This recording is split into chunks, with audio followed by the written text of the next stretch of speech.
Boa noite, povo. Vamos chegando para o nosso estudo. Hoje nós estamos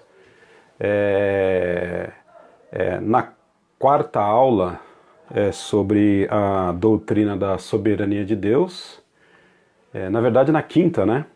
E então, estava pensando nos últimos conteúdos e a gente entendeu a necessidade da gente dar uma revisada sobre tudo aquilo que a gente já falou até o momento, para que a gente caminhe com mais qualidade os nossos estudos daqui por diante. Então, fique atento aí, que certamente se você perder alguma coisa, esse é o momento da gente revisar aqui a doutrina da soberania de Deus. Antes de iniciarmos o nosso estudo, a gente vai... Só um minutinho. Obrigado, meu bem. A gente vai ter uma palavra de oração. Vamos orar nesse instante? Vamos orar. Pai, nós te agradecemos ao Senhor Deus por esse momento que o Senhor dá a nós. Ser conosco nesse instante, um momento, ó Pai Santo, que nós estamos diante da Tua Palavra, diante das verdades que o Senhor coloca para nós.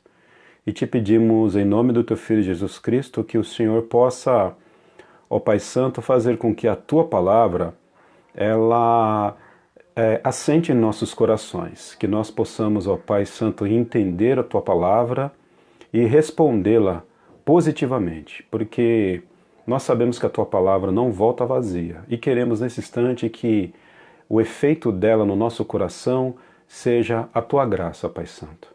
Que o Senhor fique comigo, que o Senhor fique com os meus irmãos que estão nesse momento chegando, que o Senhor fique com a nossa querida igreja, a Igreja Batista Central Itaquera, que, ó Pai Santo, todos os nossos irmãos e as nossas irmãs possam sentir o refrigério do Teu Espírito Santo nesse momento, apesar das dores, apesar das dificuldades, apesar desse distanciamento.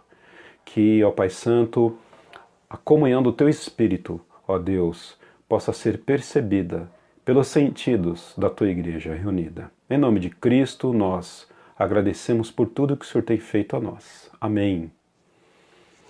Então, como eu estava dizendo, nós hoje vamos fazer uma revisão daquilo que nós estudamos. Por que que eu pensei em fazer uma revisão?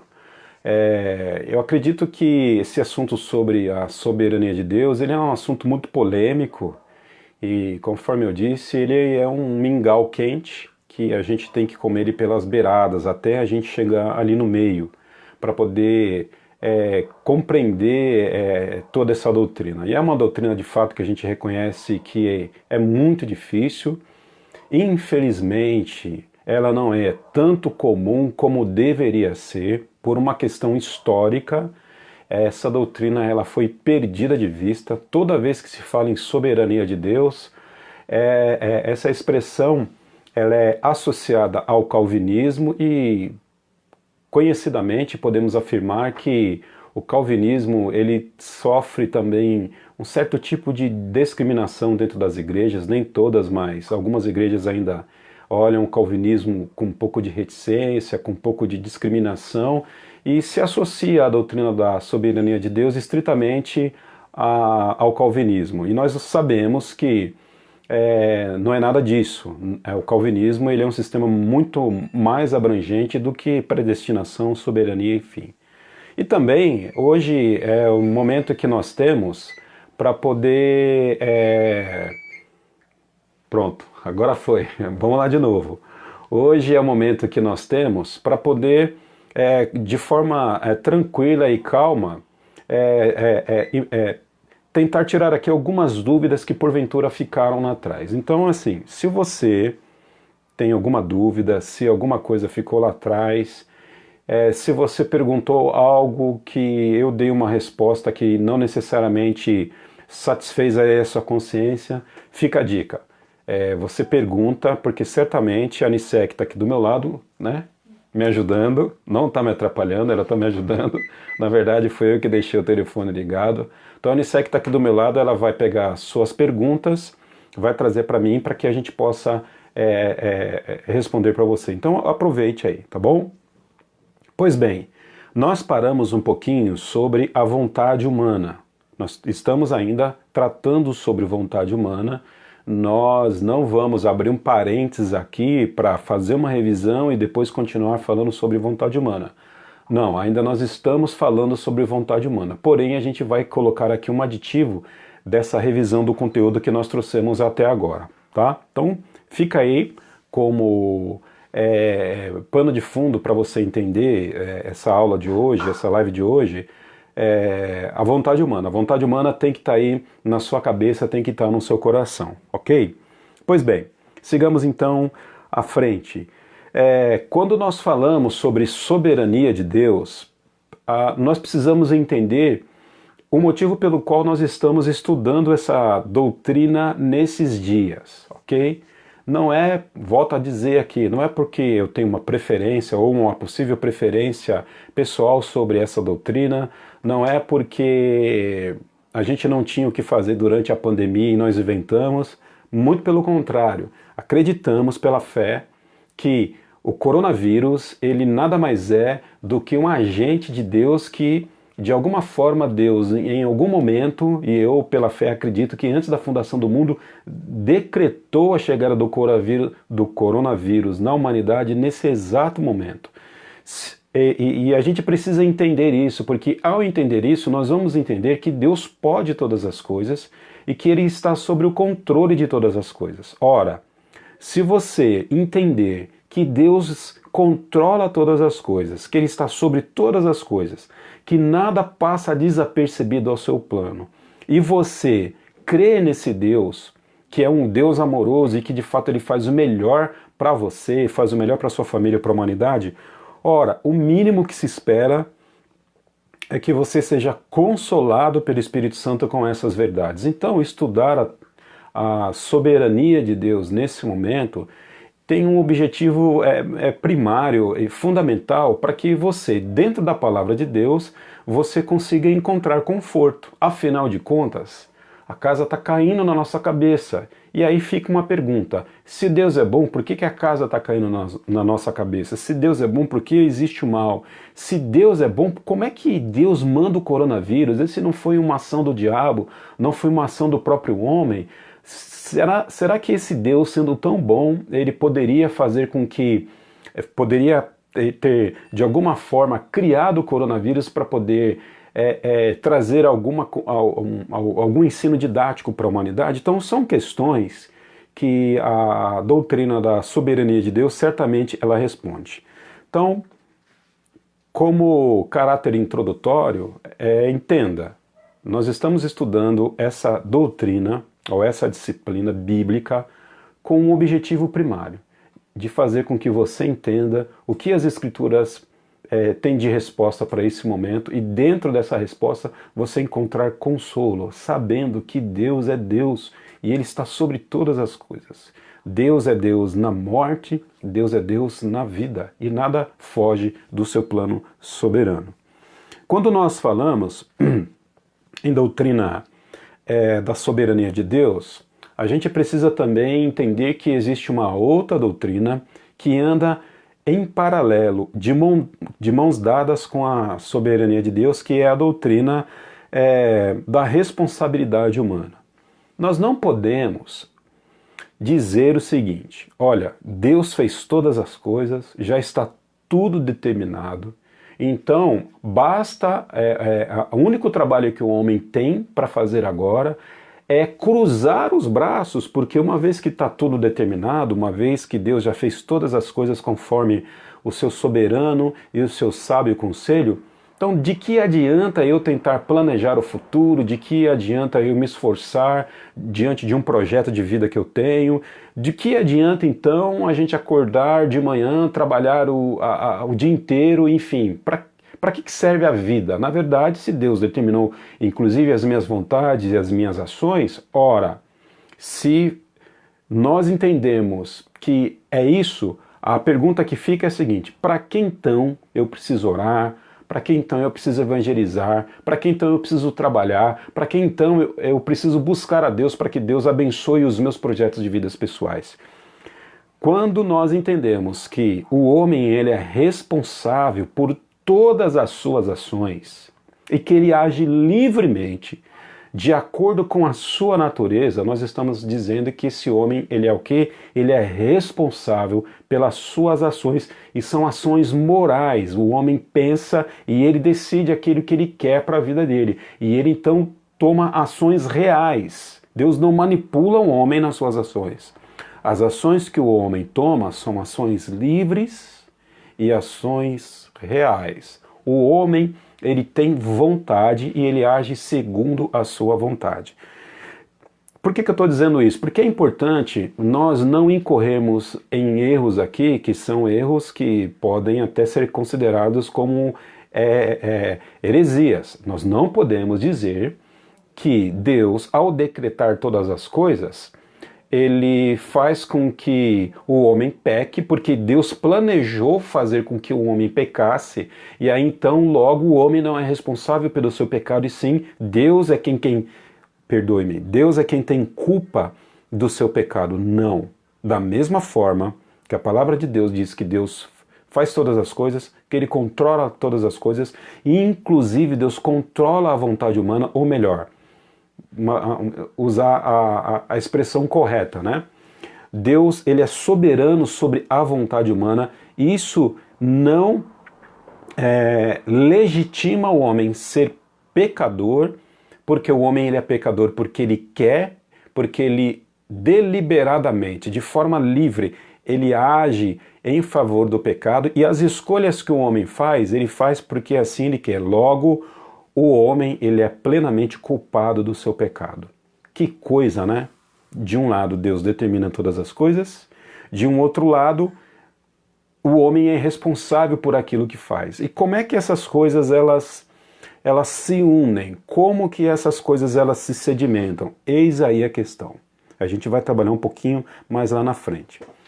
Na nossa forma de pensar, na nossa natureza de enxergar a vida, os nossos sentidos, as nossas faculdades não conseguem chegar nessa conclusão, né, dessa relação entre soberania de Deus e vontade humana. Isso pertence ao Senhor. É um quarto fechado que o homem não consegue entrar. Por isso que durante muitos séculos a igreja ela tentou conciliar soberania de Deus e vontade humana, e durante essas tentativas de conciliar essas duas doutrinas acabou algumas pessoas cometendo até heresias, como Pelágio, que a gente vai ver aqui e agora. Precisamos entender que a soberania de Deus, ela de fato é uma doutrina difícil de se entender, porque ela não responde todas as coisas. E precisamos entender que nem todas as respostas nós vamos ter. Porque só Deus é que sabe de todas as coisas. Porque a eterna sabedoria pertence ao Senhor. Então, existem caminhos naquilo que Deus faz que são inescrutáveis a nós. Nós não podemos entrar em certas áreas que pertencem ao próprio Senhor. E graças a Deus por isso, né? Louvado seja Deus por isso. Então, a gente até agora, nós dissemos, e isso é muito tranquilo para a gente, de dizer que Deus é soberano sobre toda a criação. Então, a gente tem um livro de Gênesis ali, principalmente capítulo 1, 2, e capítulo 1, 2 e também ali parte do capítulo 3, a gente vai perceber que Deus ele criou todas as coisas a partir da sua palavra, e ele não precisou de ajuda de ninguém, ninguém foi lá aconselhar o Senhor como é que ele tinha, o que ele tinha que fazer para poder estabelecer a sua criação. Então, na verdade, Deus fez e pronto. Ele fez do jeito que ele quis, do jeito que lhe aprouve, do jeito que lhe agradou, tanto é que Moisés, ao relatar o livro de Gênesis, ou ao relatar a criação no livro de Gênesis, ele vai ali de vez em quando dizer o seguinte: e Deus viu que era bom, e Deus viu que era bom, e de fato a criação de Deus era boa, e para ele inclusive, porque ele sabia o que era bom. Quando nós falamos que Deus é soberano sobre a criação, relacionando a soberania de Deus com aquilo que ele fez, ótimo, ninguém tem muita dúvida, ou pelo menos a parte da cristandade, não tem dúvida nenhuma, e a gente fica muito satisfeito em saber que Deus criou todas as coisas, porque o livro de Gênesis está aí para dizer isso para nós. Agora já começa a complicar um pouquinho quando a gente fala que Deus não só criou todas as coisas, mas que Ele gerencia todas as coisas. Porque se Deus gerencia todas as coisas, afinal de contas, por que o mal entrou no mundo? Por que o pecado entrou no mundo? Será que Deus não podia ter evitado que o mal entrasse no mundo? Essas perguntas começam a trazer complicação, ou pelo menos supostas preocupações sobre a doutrina da soberania de Deus. Afinal de contas, é a grande pergunta, né? Se Deus é bom, por que existe o mal? Então, saber que Deus é soberano na sua criação enquanto origem, ok. Mas dizer que Deus é soberano na sua criação enquanto manutenção, aí já se cria um nível de problema diante dessa questão da maldade, né? Se Deus é bom, porque o coronavírus está aí? Se Deus é bom, porque, enfim, uma grande massa de desemprego está chegando aí no mercado. Então, essas questões, elas começam a trazer um pouquinho de complicação sobre a doutrina da soberania de Deus. Agora, vamos pensar na seguinte forma, já que eu estou partindo aqui do pressuposto que no teu coração você está tranquilo com relação que Deus é soberano na sua criação enquanto origem, que Deus fez todas as coisas. Agora, vamos pensar um pouquinho aqui no que nós entendemos sobre Deus ser soberano na manutenção da sua criação. Na manutenção da sua criação. Quando nós nos deparamos com o livro de Atos, capítulo 17, um texto clássico, né? Eu vou até ler aqui que eu separei ele. Na verdade eu não separei, mas eu estou perto dele aqui. Atos, capítulo 17.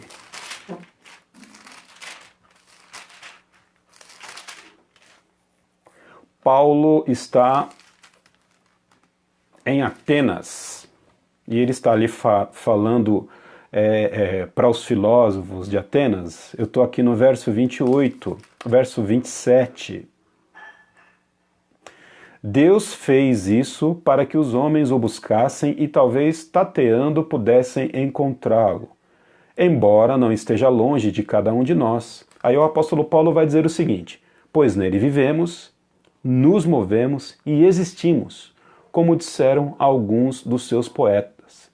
O apóstolo Paulo está dizendo que os poetas dos atenienses, e esse de fato é um poema de um filósofo da época, de um poeta da época, e o apóstolo Paulo se apropria desse próprio contexto ali, dessa fala desse poeta, desse filósofo, e diz o seguinte: olha, ele tem toda a razão quando ele diz que é em Deus que nós vivemos, nos movemos e existimos. O apóstolo Paulo está dizendo que em Deus nós temos a dinâmica de vida. Então tudo aquilo que a gente faz a partir de Deus. O que significa que Deus controla a sua criação. Ele é soberano não na origem, mas ele também é soberano no governo. Ou seja, respiramos porque Deus nos dá vida para poder respirar. Então toda a dinâmica de vida, ela é gerenciada por esse Deus que também criou todas as coisas. Então as leis do universo estão aí, a lei da gravidade, as leis físicas, né? A lei da gravidade, a lei da inércia e todas aquelas outras leis que eu também não conheço, que existem, que sustentam o universo, elas estão aí não como um fim em si mesmas, mas elas estão aí porque o próprio Deus, de alguma forma, está segurando essas leis em suas mãos. Deus, ele governa a sua criação. Quando a gente vai ler lá os profetas a todo momento estão atribuindo ao Senhor guerras, peste, fome, bênção. O livro de Malaquias, por exemplo, e a gente só lembra do dízimo, né? Malaquias capítulo 3, verso 10, mas o livro de Malaquias vai além disso. Malaquias está profetizando ali contra a nação de Israel e Deus está dizendo o seguinte: olha, você sabe por que o céu não chove? Você sabe por que não cai o orvalho lá na sua horta para você poder colher o fruto do teu trabalho? Você sabe por que a agricultura não caminha? Porque vocês estão negligenciando aquilo que é meu, diante da aliança que eu fiz com vocês. Eu fiz uma aliança com vocês, porque eu sou soberano e eu posso fazer essa aliança. Olha só, dei responsabilidades para vocês, porque vocês são responsáveis, então a minha soberania, ela anda junto com a responsabilidade de vocês. Agora, como vocês não cumpriram a responsabilidade de vocês de acordo com a liberdade de agência de vocês agiram livremente, de acordo com isso, então agora eu fecho o céu. Ou seja, está sendo atribuído ali ao Senhor o controle da natureza. Quando Jesus está no barco com os discípulos, Jesus faz o que? Ele controla o mar, controla o vento. Quando Moisés ele entra no Egito e ele leva as 10 pragas, na verdade é o próprio Senhor que está levando as 10 pragas, é Deus agindo na natureza, é Deus agindo no mar, o mar virando sangue, é a peste de rãs, é Deus fazendo com que as rãs entrem no Egito, ou seja, Deus controla todas as coisas. Deus não só cria todas as coisas, mas Ele controla todas as coisas. É impossível atribuir a Deus, ou melhor, é impossível atribuir à natureza uma automanutenção em si mesma. Deus está a todo momento interferindo na sua natureza. A todo momento Deus vai lá e coloca a sua mão na natureza. A natureza só é o que é porque Deus está interferindo 100% nela. Por isso que é importante que a gente entenda, olhando para a Bíblia, que Deus não só criou, mas Deus também faz a manutenção. Então, quando a gente diz que Deus cria, a gente está dizendo que Deus é soberano sobre a criação. Quando a gente está dizendo que Deus faz a manutenção, a gente está dizendo que Deus é soberano sobre a criação. Ou seja, tanto a origem da criação como a sua manutenção, ela é de total soberania do Senhor. Estamos onde estamos porque assim o Senhor quer, porque assim o Senhor deseja. A gente falou bastante disso nas últimas lives ou nas últimas aulas. Na verdade, como eu disse, a gente só está revisando aqui um conteúdo para a gente poder sedimentar melhor isso, para a gente poder seguir em frente. Então, olha a palavra de Deus nesse aspecto. A Deus sendo criador e sendo aquela pessoa que faz a manutenção, o gerenciamento, o governo da sua criação. Então, quando nós estamos falando sobre origem da criação e manutenção da criação, nós estamos falando que Deus é soberano sobre a criação, sobre aquilo que Ele criou, ok? Ao mesmo tempo, precisamos reforçar que o homem ele é totalmente responsável por suas ações. E as ações que o homem exerce são ações reais, não são ações fictícias. O homem faz aquilo que ele faz porque ele age em liberdade. O homem é livre, a gente vai falar um pouquinho mais daqui a pouco. O homem é livre. Então, a doutrina da soberania de Deus nunca disse que o homem não é livre. Calvino nunca disse que o homem não é livre. Lutero, os reformadores, John Knox, John Hus, nunca disseram que o homem não é livre. Nunca. Mesmo a teologia reformada nunca disse que o homem não é livre. Então, atribuir a não liberdade do homem à teologia reformada é um erro de histórico, é não saber de fato o que a teologia reformada pensa sobre essas questões, ok? Então, o homem é livre e Deus é soberano. E como é que essas coisas se relacionam? A gente tem alguma certa noção, mas chega um determinado momento que a gente chega numa parede escura e que a gente não consegue mais avançar, e depois dessa parede escura só está lá a soberania do Senhor. É por isso que Deus é Deus e nós somos homens mortais. Glória a Deus por isso. É por isso que o Senhor é Senhor e toda a sabedoria pertence a Ele, e a nós pertence o quê? Correr atrás do prejuízo para poder entender alguma coisa sobre esse Deus que é muito maior do que a gente, ok? Ainda pensando em responsabilidade humana, a gente precisa entender que lá em Romanos capítulo 1 há uma evidência muito clara de que os homens são responsáveis pelos seus atos e pelos seus pecados. Quando o apóstolo Paulo escreve primeiro aos Romanos, ele vai dizer o seguinte, que os homens, eles rejeitaram aquele conhecimento natural que se tem de Deus. E por rejeitar o conhecimento natural que se tem de Deus, eles começaram a dar vazão ao pecado, à sua natureza. Eles chegam a um determinado momento que eles pecam tanto que eles olham para si mesmos e eles não sabem mais se eles são do gênero masculino e do gênero feminino. Já escutou esse discurso aí, eu acredito, alguma vez na vida, né? As pessoas acreditam que não existe mais gênero, ou se acreditam que existe gênero, na verdade isso não tem importância nenhuma. É resultado de um pecado que começa na negação da existência desse Deus. Ou seja, ao se negar Deus, as pessoas começam a fazer coisas que, em determinado momento, elas caem numa espiral de pecado e chega um determinado momento, aquilo que é óbvio, como o gênero masculino e o gênero feminino, já não faz mais sentido para essas pessoas. E o apóstolo Paulo vai dizer ainda o seguinte, que lá no finalzinho do capítulo 1, ele vai dizer o seguinte, e é por conta disso que Deus chega uma hora que lava as mãos e deixa essas pessoas viverem do jeito que elas querem. E aí a ira de Deus repousa sobre a vida dessas pessoas, porque eles são indesculpáveis, inexcusáveis. Olha que coisa, os homens estão pecando e eles não têm desculpa por conta do seu pecado.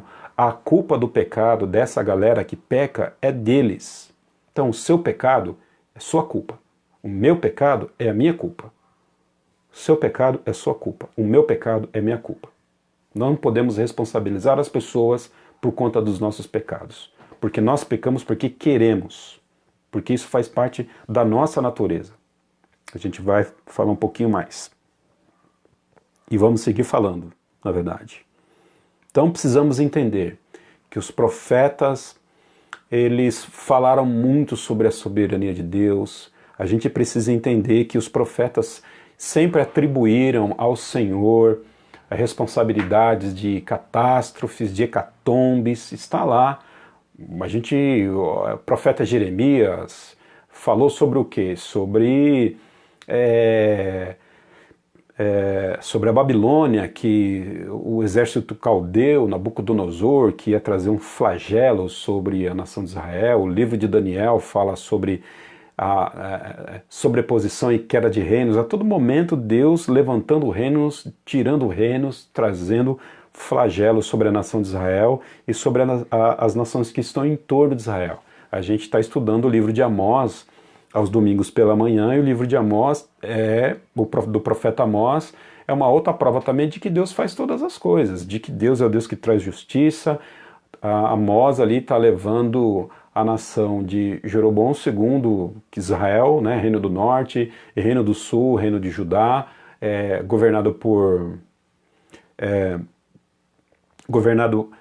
enfim, daqui a pouco eu lembro o nome do rei, peraí, não posso deixar, Uzias, enfim, daqui a pouco eu lembro o nome do rei, tá bom? E aí, o que vai acontecer? Os dois reinos, eles são levados a cair na justiça de Deus, por conta dos seus pecados. E Deus está dizendo o seguinte, que traria sua justiça aos dois reinados através do exército assírio. Ok? Sigamos em frente. Rei Uzias, pronto, lembrei o nome do rei.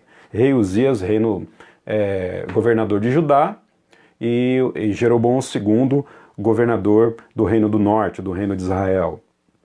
Sigamos em frente então. Ok? Há uma relação, eu vou usar aqui uma palavra, há uma relação de mistério não revelado entre soberania de Deus e responsabilidade humana. E essa relação, ela pertence ao Senhor. Assim como a gente não entende a Trindade de forma plena, você entende a Trindade? Eu não entendo. Eu não ouso dizer que entendo a Trindade. Eu até consigo falar que Deus é Pai, que Deus é Filho e que Ele é Espírito Santo.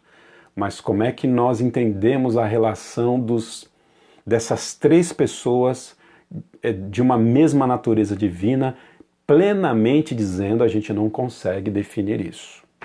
Possível a gente entrar nessa seara. Se você conhece alguém, por favor, me indique para poder eu aprender esse negócio aí. A pessoa de Jesus Cristo, né? Como é que se relaciona o homem-Deus, o homem com Deus? Como é que se relaciona a natureza de Jesus? Como que isso se dá? Nós não sabemos exatamente, mas a gente crê pela fé, através da revelação da palavra, que Jesus Cristo, ele é homem, assim como Jesus Cristo é Deus. E como que essa relação se dá, nós não sabemos, porque essa natureza, ela é do próprio Cristo. Então existem coisas na Bíblia que de fato nós não vamos responder. Nós vamos perguntar e não vamos responder, porque são coisas de fato que pertencem ao Senhor. O que importa para a gente nesse momento é saber que Deus é soberano e que o homem também é responsável pelos seus atos. Não diga que o homem peca porque Deus mandou o homem pecar, porque toda vez que a gente vê na Bíblia pecado, nós vamos ver a palavra de Deus dizendo que o homem é responsável pelo seu pecado. E nunca Deus pode ser responsável pelo pecado do homem, ok? Falamos um pouquinho então sobre o objetivo do estudo, sobre soberania de Deus, responsabilidade humana. E agora também eu quero falar um pouquinho sobre como que aconteceu na história da igreja essa discussão entre vontade humana. Porque nós estamos falando sobre vontade humana no dia de hoje e vamos seguir ainda falando sobre vontade humana, pelo menos na próxima live. Então a questão é a seguinte: puxa vida, será que o homem de fato exerce vontade? Deus, ele interfere na vontade do homem? Porque se Deus interfere na vontade do homem, ele podia fazer com que todos os homens se salvassem. Olha que legal, né? Deus vai lá, interfere na vontade dos pecadores, de forma que os pecadores conheçam a Jesus Cristo, e aí resolveria todo o problema. Não, Deus não interfere na vontade dos homens. Se dizer que Deus não interfere na vontade dos homens, por que então Jesus morreu na cruz? Será que Deus não correu o risco de ter matado Jesus na cruz e os homens não aceitarem a Jesus pela sua livre vontade? E aí como é que ia ficar o plano de Deus dentro disso tudo? Deus interfere ou não interfere na vontade humana? E essas discussões durante a história, elas vão ter uma aplicação direto na salvação. Então, quando se pensa em salvação, necessariamente a gente precisa pensar em vontade humana. Deus é soberano sobre a salvação? Claro que é. Deus é soberano sobre a salvação. Afinal de contas, Deus é soberano sobre todas as coisas, inclusive a salvação. Falei um pouquinho disso na última live e falo agora, e vou repetir aqui alguns conceitos. A história, pelo menos do ponto de vista de história, a gente vai começar a perceber que foi lá no século IV, com um camarada chamado Pelágio. Pelágio, a gente está falando aqui do início do século IV, ou melhor, começo do século IV, início do século V, ano de 400 e pouquinho.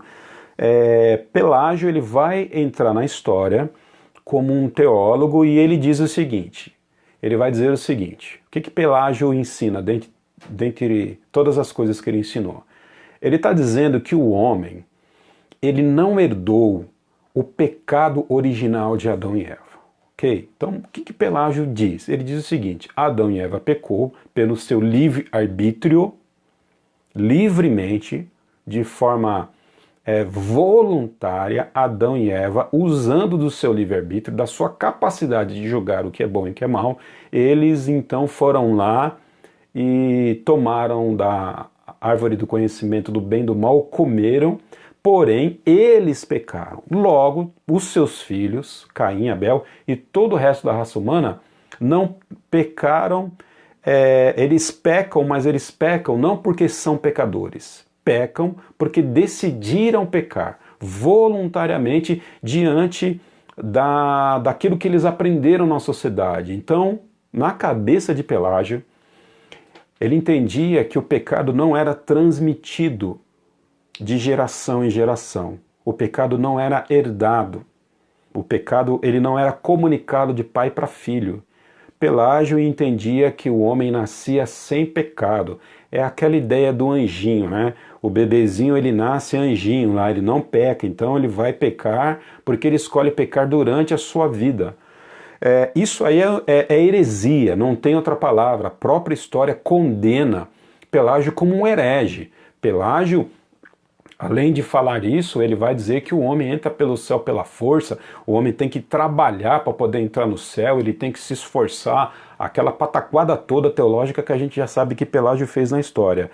Mas dentre os erros que Pelágio cometeu, esse erro de não atribuir a comunicação do pecado na humanidade foi um dos erros mais crassos da sua teologia. A gente está falando aqui no século IV. Aí a gente se encontra agora com Santo Agostinho, o monstro da teologia ocidental, e até hoje nós bebemos da teologia de Santo Agostinho. Aí Santo Agostinho vai falar, opa, peraí, que conversa é essa? Que o homem nasce sem pecado. Que negócio é esse que o homem precisa trabalhar para ter a sua salvação?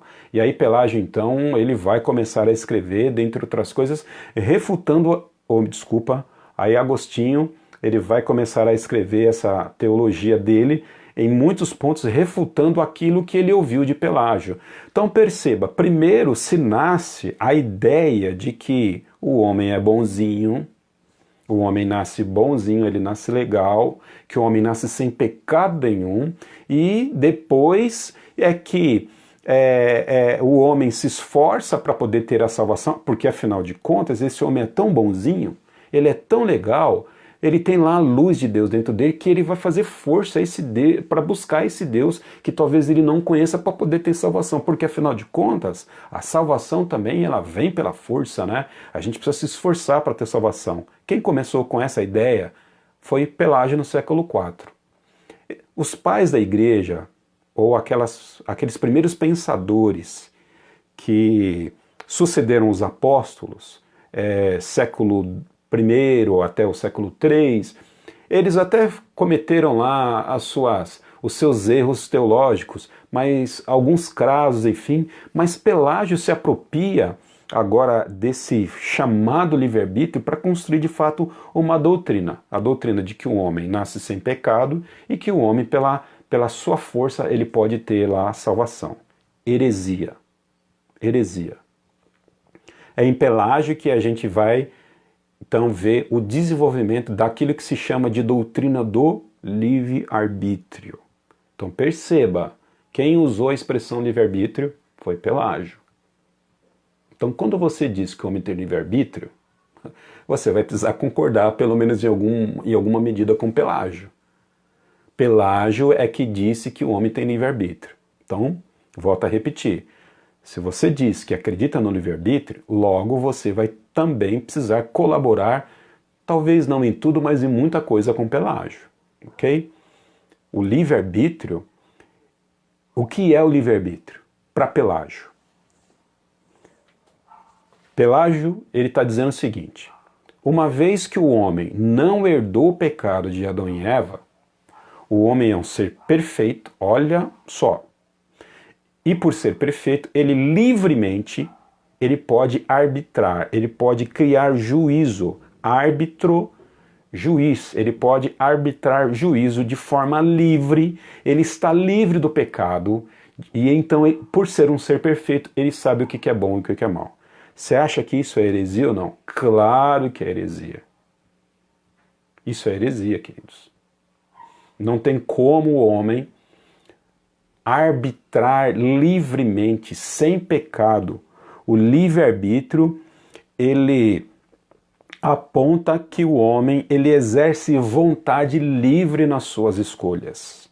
De forma livre, o homem exerce vontade para suas escolhas. Livre do pecado.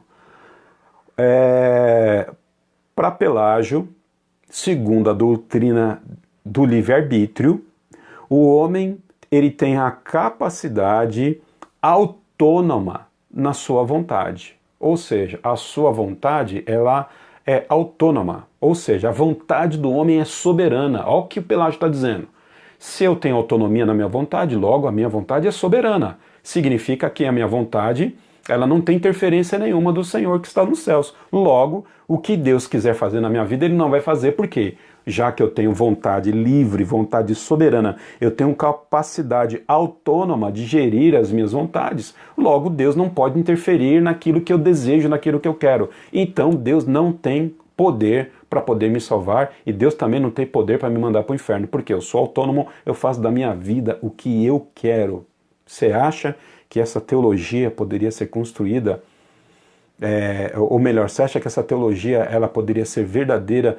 Olha diante de você da realidade que nós temos hoje na humanidade. Será que o homem de fato ele tem capacidade autônoma de gerir as suas vontades?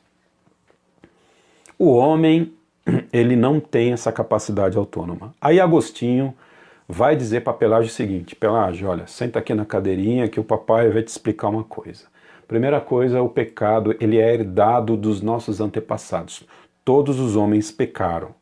Aí vai precisar mostrar a Bíblia para Pelágio lá onde é que está na Bíblia, né? Porque todos pecaram, destituídos estão da glória de Deus, não há um justo que se quer. Então ele vai, estou aqui brincando, é lógico, falando de uma forma brincalhona, mas eu estou imaginando Agostinho sentando o Pelágio na cadeirinha da EBD e dizendo para ele: olha, menino, você errou aqui feio, eu preciso corrigir algumas coisas, você nasceu filho do pecado, destinado para a ira, é o que a palavra de Deus está dizendo para nós a todo momento, por isso que você tem que se arrepender dos seus pecados, porque se não fosse necessidade de você se arrepender dos seus pecados, não teria necessidade do Senhor escrever a Bíblia para você. E aí Agostinho vai refutar, vai criar uma apologia, uma defesa contra essa ideia do livre-arbítrio de Pelágio. Aí agora a gente dá um salto lá para o século XVI, a era dos reformadores, né? A era de Lutero, a era de Calvino, que é bastante conhecido, a era dos reformadores, enfim. John Knox, como eu citei, a gente vai agora pensar como que Lutero, como é que essa turma trabalhou com essas questões de livre-arbítrio? Pois bem, tinha um camarada, chamado Erasmo, que era um teólogo contemporâneo de Lutero. E ele era um filósofo teólogo e filósofo humanista. O humanismo era uma escola de filosofia na época, do qual Erasmo se apropriou disso. Ok?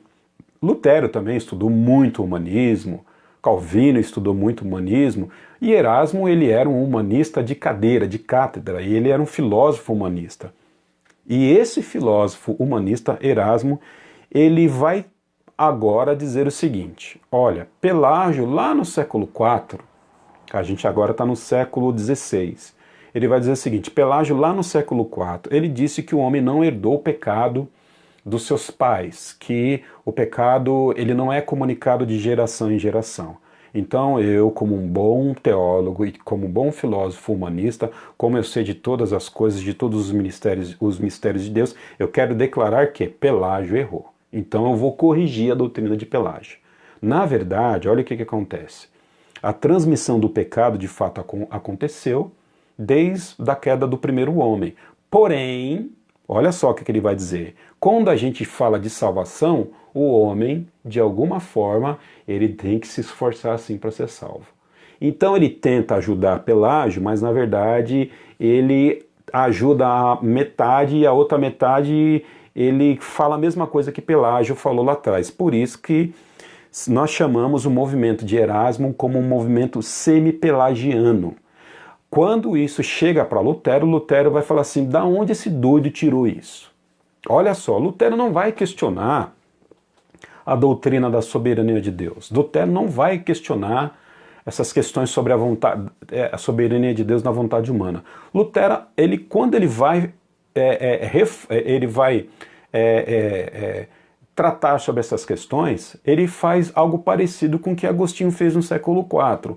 Lutero vai escrever sobre a vontade humana, que a vontade humana era escrava do seu arbítrio. Ele até brinca, né, com com a palavra livre-arbítrio, ele vai dizer para Erasmo o seguinte: rapaz, você está enganado, Deus é soberano e o homem ele é escravo da sua vontade. O homem não é plenamente livre, inclusive para exercer vontade para poder ser salvo, porque ele é escravo da sua vontade. Então a gente tem uma briga parecida entre Pelágio, Agostinho, Erasmo e Lutero. Então Lutero ele vai repudiar a teologia de Erasmo. Lembra lá atrás que a gente falou? Pelágio foi considerado como herege por essas questões de livre-arbítrio. Agora, o humanismo de Erasmo está dizendo o seguinte, que o homem pode exercer força para poder se apropriar da salvação. Isso é uma filosofia meramente humanista, para dar força para o homem poder fazer alguma coisa, na ideia de tentar justificar que era possível o homem fazer alguma coisa que fosse capaz dele poder ser salvo. Ok? Aí depois, ainda durante a Reforma, me chega um camarada chamado um pouquinho mais lá na frente, 20, 30 anos depois dessa briguinha aí com essa brigona de Lutero e Erasmo, vai me aparecer um tal camarada, um teólogo holandês chamado Armínio, Jacó Armínio. E aí esse aí fez uma pataquada, né? Esse aí fez uma pataquada. Aí ele criou um sistema teológico e tal, enfim, ele foi retomar lá as teorias de Pelágio, ele foi retomar as teorias de Erasmo, e mais uma vez esse Armínio aí tentou resgatar essa teologia do livre-arbítrio, de que o homem é bonzinho, de que ele pode exercer vontade livre para poder buscar ao Senhor. E aí Calvino vem, e aí Calvino dá o golpe final nessa questão. E quando Calvino vai falar sobre a soberania de Deus, ele fala sobre a soberania de Deus para poder refutar as ideias de Armínio. Na verdade, Armínio falou muita coisa e escreveu pouca coisa. Quem vai falar sobre os 5 pontos do arminianismo são os seus alunos, um pouco mais à frente. E aí o Calvino vai escrever os 5 pontos do calvinismo para quê? Não é para dizer que ele acreditava e gostava daquela teologia, não. Era para refutar as teorias de Armínio. Por quê?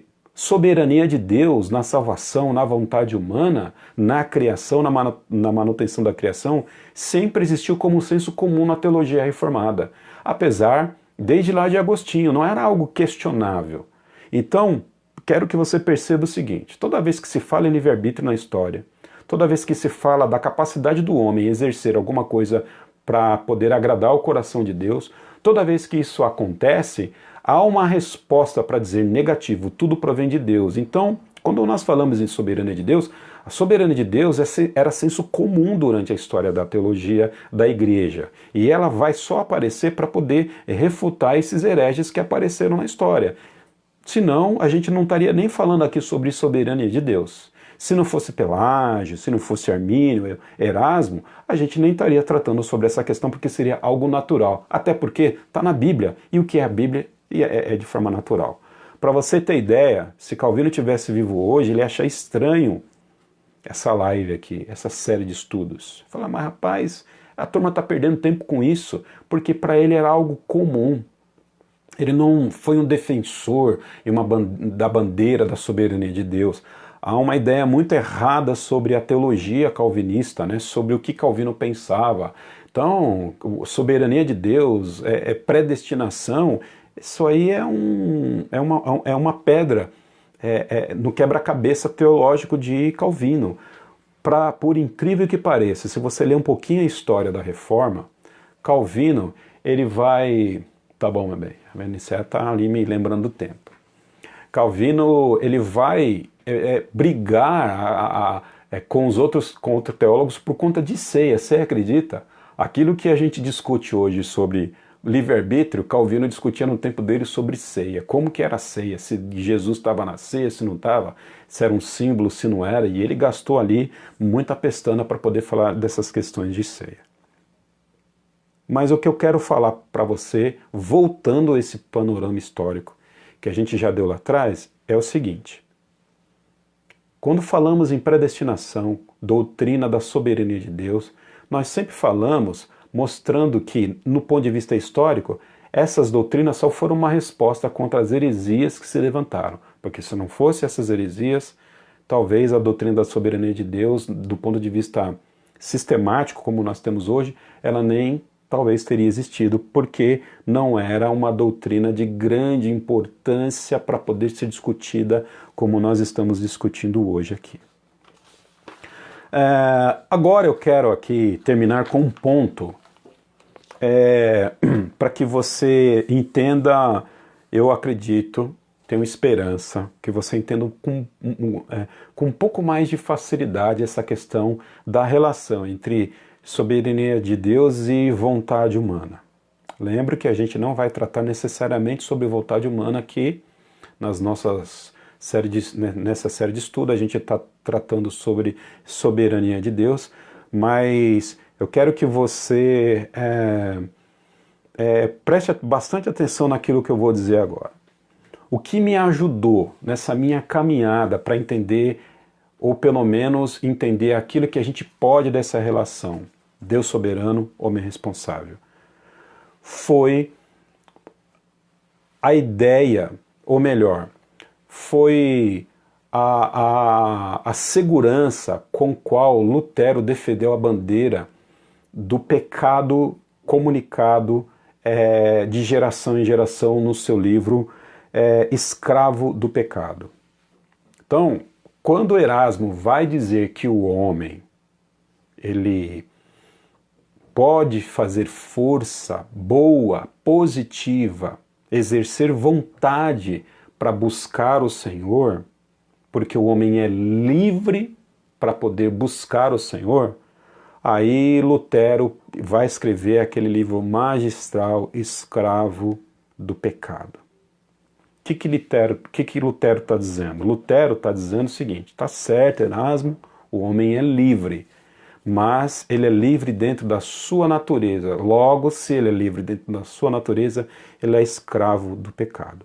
Então a palavra natureza, o que significa natureza, a ideia de natureza para Lutero, que é uma ideia bíblica, que é uma ideia que está em todas as teologias sistemáticas aí, a ideia, ou pelo menos nas teologias sistemáticas boas de referência, a ideia é a seguinte, que o homem, ele é escravo da sua natureza pecaminosa. Uma vez que o homem nasce escravo, ele não exerce vontade livre para poder escolher aquilo que é bom. Então, preste bem atenção nisso. Segundo Lutero, e eu concordo com ele, e acredito que a Bíblia também concorda com ele, segundo Lutero, o homem, ele é pecador. Se é pecador, ele é escravo do pecado. Tem algum texto na Bíblia que diz que o homem é escravo do pecado? Se você consegue lembrar desse texto, certamente então você precisa dar razão ao que Lutero falou. O homem, por ser escravo do pecado, por estar debaixo da ira de Deus, o homem, por não ser justo, ele não pode exercer vontade livre, autônoma, para poder buscar esse Deus para ser salvo, porque ele está preso dentro da sua natureza pecaminosa. Então, natureza pecaminosa é a jaula pela qual o homem se vê preso, que impede ele de buscar esse Deus. Então, a natureza do homem é uma jaula, é uma cadeia. Você, hoje, precisa entender que natureza pecaminosa é uma jaula, é uma cadeia, são os grilhões que prendem o homem para poder exercer vontade diante desse Senhor.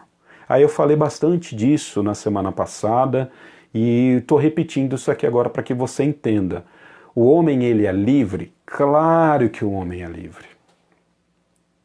O homem é livre. Deus é soberano sobre a vontade do homem? Claro que Deus é soberano sobre a vontade do homem. O homem tem liberdade autônoma? Não, ele não tem liberdade autônoma, porque ele é escravo da sua liberdade que está dentro daquela jaulinha chamada pecado. O homem tem livre-arbítrio? Não, não tem livre-arbítrio, porque o homem não tem capacidade de julgar para si o que é bom e o que é mal. Porque se o homem tivesse capacidade para si, para julgar o que é bom e o que é mal, as igrejas hoje estavam lotadas, não existia nenhuma pessoa não salva no mundo. né, os carnavais lá, Sapucaí, enfim, o AMB durante os momentos de carnavais ali no mês de fevereiro teriam seus ambientes vazios, porque o carnaval, até onde a gente entende, né, eu acredito que pela fé você também pensa assim, não é coisa boa para a humanidade. Então, se o homem pudesse decidir o que era bom para si, certamente todo mundo era salvo hoje. Por esse motivo o livre-arbítrio não existe. Se ele existe, está com esse papai do céu que está revelado na Bíblia. Só o Senhor é o pleno juiz e ele sabe julgar o que é bom e o que é mal. Só ele. Por isso que nós precisamos da palavra dele. Olha só, a gente precisa da palavra dele para saber o que é certo e o que é errado. O livro aos Gálatas vai falar, Paulo aos Gálatas vai dizer o seguinte, que se não fosse a lei, a gente não sabia o que era pecado. Ora, então, se a gente precisa de alguma coisa para julgar, logo, nós não temos a liberdade desse juízo, que pertence plenamente só a esse Senhor aí. E aí eu falei da vaca, lembra da vaquinha? Lembra lá do menino? Aí eu falei das duas naturezas. E aí eu trouxe aqui hoje, a Nicéia me emprestou, eu trouxe duas pessoas para me ajudarem aqui. Quem é esse aqui, meu bem? Não sei não. Dá um nome para essa bonequinha. Como é que ela chama? Maria e o Totó. A Maria e o Totó. Tá vendo aqui, ó? Então vamos falar sobre vontades, ó. A Maria, tá vendo a Maria? E esse é o Totó. Então você pega a Maria, ó. Olha a Maria. Dá uma olhada no perfil da Maria. Lembra da Maria? Você pega agora a Maria, acabou o período de quarentena, ó, e aí você dá um cartão de crédito. Falei isso semana passada, eu tô repetindo agora aqui, com a ajuda da Maria e do Totó. Você pega a Maria, dá um cartão de crédito para ela com R$ 1.000, e ela vai no maior shopping, no melhor shopping aqui de São Paulo, shopping mais badalado, Shopping Aricanduva. Você dá um cartão de crédito, põe ela lá no shopping, e diz para ela assim, Maria, agora você pode fazer o que você quiser, livremente, usa a sua liberdade, você está livre para gastar esses R$ 1.000 com o que você quiser. O que você acha que a Maria vai fazer lá no shopping? Olha o perfil da Maria. Ah, certamente ela vai dar uma olhada na vitrine, né? Porque ela vai dar uma olhada num sapato novo, num chapéu, ela vai dar uma olhada lá num perfume, numa escova de cabelo. Por quê? Dá uma olhada no perfil dela. Deu uma olhada no perfil? Você acha que ela vai procurar outra coisa? Não. Por quê? Porque o perfil dela está indicando mais ou menos o que ela vai buscar. A natureza da Maria... É Maria o nome dela, meu bem? A Maria... A natureza da Maria vai fazer com que ela busque livremente aquilo que ela acredita que é bom para ela. Ela está presa, Maria, perceba, dentro da sua natureza, dentro do seu perfil. Dentro do seu perfil. Dá outro exemplo para você. Eu gosto de livros, por exemplo. Né? Eu gosto de livros. Se você me der R$ 1.000... E falar para mim, faça desses R$ 1.000 o que você quiser, certamente eu vou pensar em comprar pelo menos um livrinho ou dois. Porque está no meu perfil, faz parte de mim, faz parte da minha natureza gostar de livros. Faz parte da Maria gostar daquilo que o perfil dela mostra. Ok? Então, a Maria vai lá livremente, naquela loja chique lá do shopping, só tem loja chique lá no Aricanduva, ela vai lá na Dorinhos comprar um chapéu, vai lá na Dorinhos comprar um chapéu, só em loja de primeiro de classe, ela vai lá e vai comprar o melhor sorvete, o melhor sapato, livremente, até porque falamos para ela o seguinte, usa lá os R$ 1.000 da forma com que você quer, mas ela vai agir conforme os seus impulsos, conforme aquilo que ela acha que é bom para ela, conforme os seus desejos. Se ela vai agir conforme os seus impulsos, conforme os seus desejos, logo ela não vai agir livremente, porque as suas ações estão circunscritas dentro da sua natureza. Então, na verdade, a Maria não tem livre-arbítrio, ela tem livre agência, ela vai agir conforme a sua natureza. Então, tá aí o perfil da Maria. Agora a gente tem o Totó, é isso, Céia? A gente tem um Totó, pega agora o Totó, bota no mesmo shopping, dá o mesmo cartão de crédito para ele e diz o seguinte, Totó, você tem aqui um cartão de crédito com R$ 1.000, faça o que você quiser. O que você acha que o Totó vai fazer? Ele vai olhar para você, talvez ele olha para o cartão de crédito, talvez ele até vai dar uma cheiradinha lá no cartão de crédito, né? Ele vai olhar para o lado, vai ficar assustado com aquele monte de gente. O totó, ele não vai saber o que vai fazer no shopping, ele vai ficar apavorado, talvez vai morder pessoas, vai fazer xixi no chão. Por quê? Ele vai fazer aquilo livremente, conforme a sua natureza. Você acha que Maria faria xixi no chão? Talvez se fosse muito pequenininha de pirraça com os pais e tal, tivesse alguma incontinência, talvez faria. Mas vamos pegar Maria aqui com 14, 15 anos. Você acha que Maria lá no meio da praça de alimentação, ela vai abaixar e vai fazer xixi no chão? Não vai fazer, ela vai lá no banheiro. Por quê? Faz parte da natureza dela. Agora, ela escolheu ir para o banheiro? Claro que escolheu ir para o banheiro. Por quê? Faz parte do perfil, faz parte da natureza dela. Ela olhou para o chão e olhou para o banheiro, olhou para o chão da praça da alimentação, olhou para o banheiro e julgou o que era certo ou errado? Pode até ter feito isso, mas naturalmente, olha só a palavra boa que eu achei, de vez em quando eu acho umas palavras boas. Naturalmente, segundo a sua natureza, ela vai para o banheiro para poder fazer o xixi dela. Agora o totó não. Totó não quer nem saber se tem banheiro, se tem cartão de crédito, se tem dinheiro na vida, ele vai fazer o xixizinho dele lá, talvez até coisa pior, ali vai causar um alvoroço no shopping. Por quê? Porque o totó está agindo livremente. Ele faz da vida dele o que ele quiser. Não faz? Livremente. Alguém mandou o totó fazer xixi ali? Não. Alguém obrigou o totó a pegar esse cartão de crédito e comprar alguma coisa? Não. Ele fez por quê? Alguém obrigou o totó a morder? Não. Por quê? Fez porque faz parte da sua natureza. Totó tem uma natureza, é a natureza de quê? De totó. De vez em quando eu falo algumas coisas assim inteligentes. Totó tem a natureza de totó e a Maria tem a natureza de Maria. Maria está presa dentro da sua natureza, totó está preso dentro da sua natureza. O homem natural está preso dentro da sua natureza. O homem natural está preso dentro da sua natureza. A sua natureza de pecado. Por ser pecador e gostar de pecado, ele não pode fazer coisas boas diante de Deus. Ele não pode buscar o Senhor por conta da sua natureza.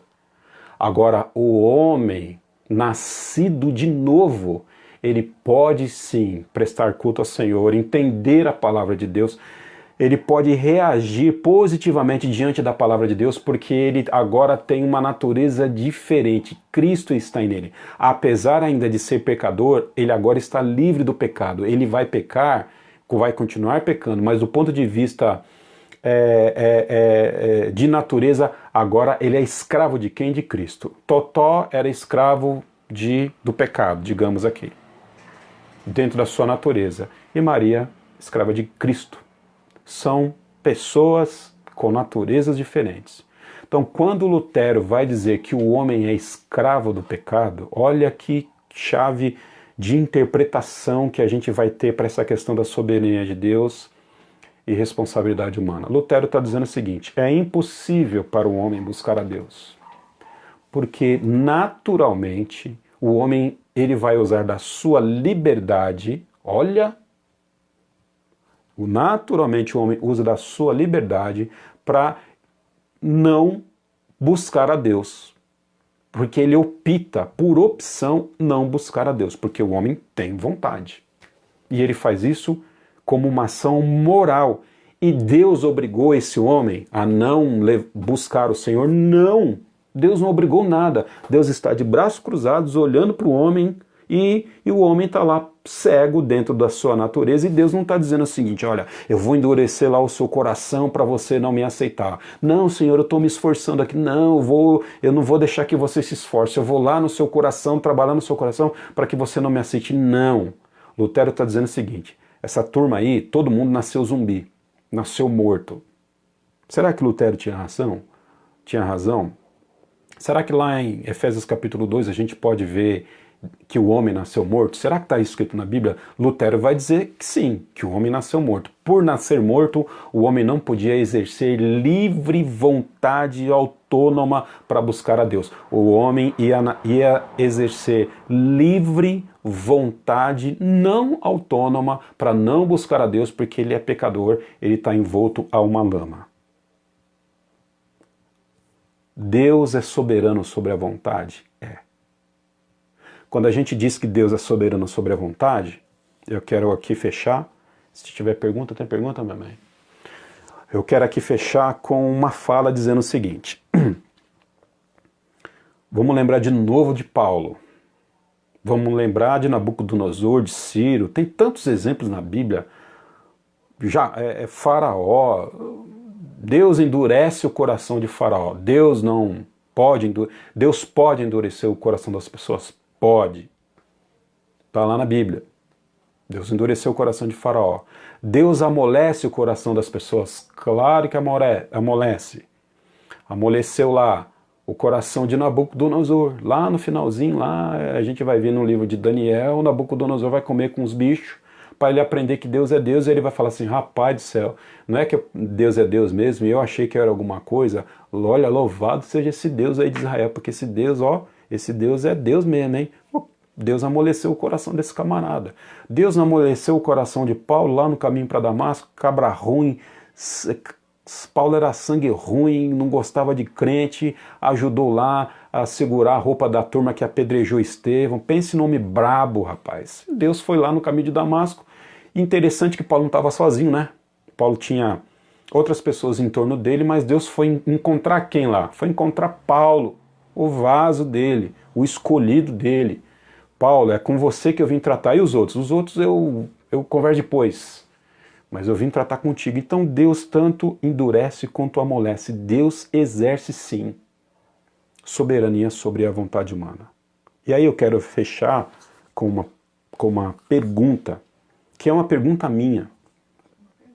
Que é uma pergunta minha, tá bom, mamãe? Eu vou responder e tentar. Que é uma pergunta minha. Por que Deus não trabalha em uns corações e trabalha em outros corações? Essa é a grande questão.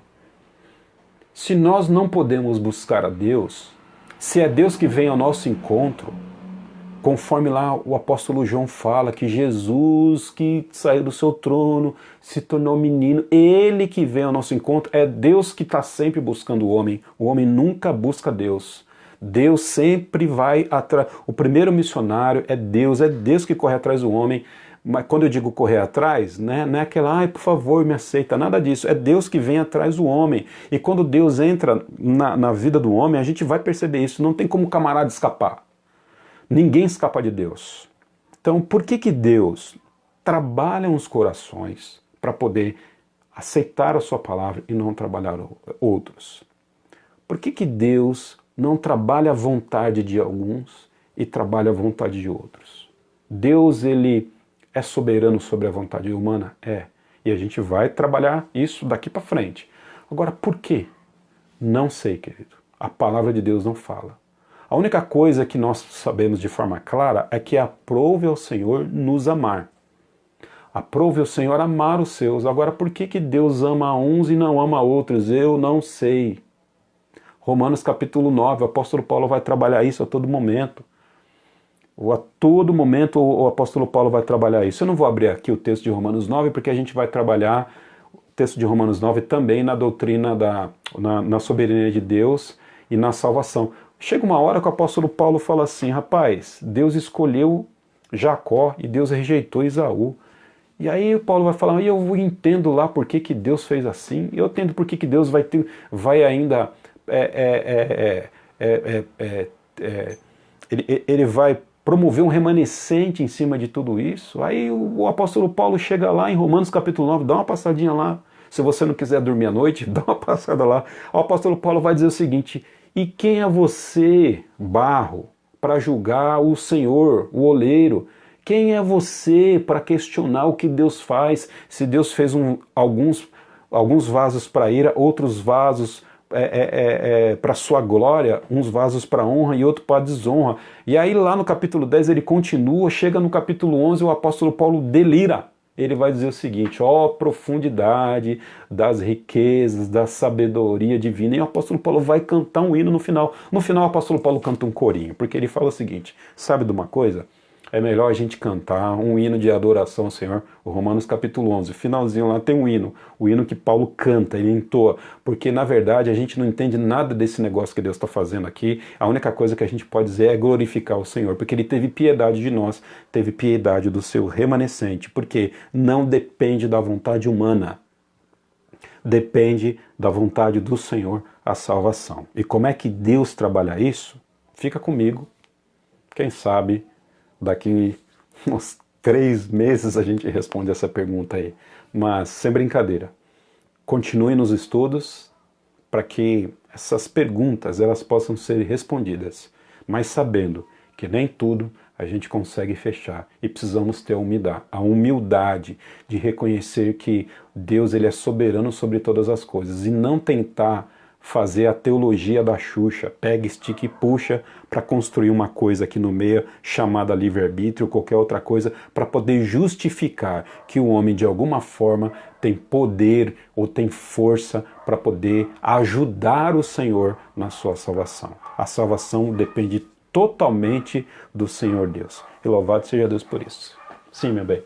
Perguntinha? Alicea diz que tem uma pergunta, vamos ver aqui. A Fabi perguntou: Adão e Eva tinham conhecimento de que desobedecer a Deus era errado, visto que eles não tinham essa natureza pecaminosa? Boa, Fabi! Fabi, acreditamos que, pensando em livre-arbítrio, Pelágio acertou se ele mirasse para Adão e para Eva. Então é assim, Adão e Eva tinham plena consciência. Eles tinham sim aquilo que nós entendemos que se chama livre-arbítrio. Porque eles eram seres perfeitos. E a perfeição, perfeitos dentro da sua natureza, e a perfeição implica o juízo. E eles sabiam a diferença do braço esquerdo e do braço direito, do certo e do errado. E Deus os avisou sobre isso. Aquilo é bom e aquilo não é bom. Eles sabiam. E aí a gente não sabe também, né? Eles usaram a sua liberdade. Ali de fato eles tinham autonomia para agir. Eles não eram escravos, mas a gente não sabe como, assim como Satanás, usaram da sua liberdade, usaram do seu livre-arbítrio para poder escolher o que é mal. Por isso que o diabo ele é irregenerável, não dá para regenerar. Por isso que o salário do pecado foi muito grande sobre Adão e Eva, né? Porque eles sabiam exatamente o que eles estavam fazendo. Eles fizeram porque eles queriam aquilo. Então, na verdade, eles tinham liberdade. Então, quando a gente fala que Adão e Eva era inocente, a gente não pode imaginar Adão e Eva como 2 adolescentes lá passeando no Parque do Ibirapuera lá, entendeu? Nus. E olhando para o céu e achando as estrelas lindas. Não. Quando a gente fala que Adão e Eva eram inocentes, significa que eles não tinham conhecimento do pecado, não tinham conhecimento da morte. A partir do momento que eles pecam, eles vão ter conhecimento do pecado e conhecimento da morte. Logo, Adão e Eva, eles tinham sim consciência plena daquilo que eles estavam fazendo. Diferente dos homens hoje que nascem escravos da ira de Deus. Eles não têm consciência plena daquilo que eles estão fazendo. Eles não têm. Estão cegos, estão mortos, caminhando para a ira de Deus. Tem mais pergunta, meu bem? Então tá bom. Que Deus nos abençoe, que você continue tendo paciência comigo. E eu acredito que essa aula de resuminho, ela vai ajudar você a olhar as outras aulas atrás, as outras lives lá atrás, para poder você ter uma referência maior para seguir daqui para frente. Amém? A gente volta na quinta-feira falando sobre soberania de Deus e vontade humana. E aí a gente vai entender como é que Deus utiliza a vontade humana, inclusive para obter os seus fins. A dica é a seguinte, pensa o seguinte, havia um plano de Deus, certo? E o plano de Deus era enviar Jesus Cristo. E Jesus Cristo precisava morrer para poder salvar ali os seus. Pergunta que eu faço, será que Deus usou os soldados, Pôncio Pilatos, os fariseus, os escribas? Será que Deus usou Judas para cumprir o plano dele de salvação? Ou foi tudo um mero acidente? O que você acha? Acho que já sabe a resposta, né? Então, será que Deus usou, trabalhou essas pessoas? Eu quero aqui usar com bastante cuidado, né, a palavra usar e trabalhar, para não dar ideia para você que Deus induziu essas pessoas ao pecado. Mas a pergunta, deixa eu ver se eu formulo aqui melhor, né, a pergunta. Será que essas pessoas, ao levarem Jesus para a cruz, elas não estavam cumprindo o plano de Deus sobre a vida delas? Pergunta boa. A gente vai responder isso na próxima quinta-feira. Deus abençoe sua vida. Então, uma boa noite. Vamos orar agora para a gente terminar a nossa live de hoje. Beijo no coração, povo. Vamos orar. Deus, nós agradecemos pela Tua palavra, porque ela nos inspira, ela enleva o nosso coração ao Senhor. Obrigado, ó Deus, pela doutrina da graça que nos alcançou. Obrigado, Pai, porque diante de tudo isso que nós sabemos, a única coisa que nós podemos fazer é nos humilhar diante do Senhor e te agradecer, porque nós sabemos que não somos melhores, ó Pai, em cima sobre aquelas pessoas que hoje são destinadas à ira. Nós não somos melhores que elas. Aprove ao Senhor nos amar pela Tua eterna bondade, de acordo com a Sua soberana, ó Pai Santo, sabedoria. Glorificado seja o Teu nome, ó Pai Santo, nos céus, na terra, porque nós somos, ó Pai Santo, raça eleita Tua, porque assim aprove o Senhor nos escolher. Que o Senhor nos use e, ó Pai, diante da responsabilidade que o Senhor nos dá, que nós possamos falar de Cristo às pessoas, que possamos, ó Deus, pregar o arrependimento às pessoas, para que elas, ó Pai Santo, livremente, segundo a sua natureza, possam responder, ó Pai Santo, a esse evangelho e a essa chamada que é Tua. Em nome de Cristo nós oramos. Amém, Jesus. Deus abençoe sua vida.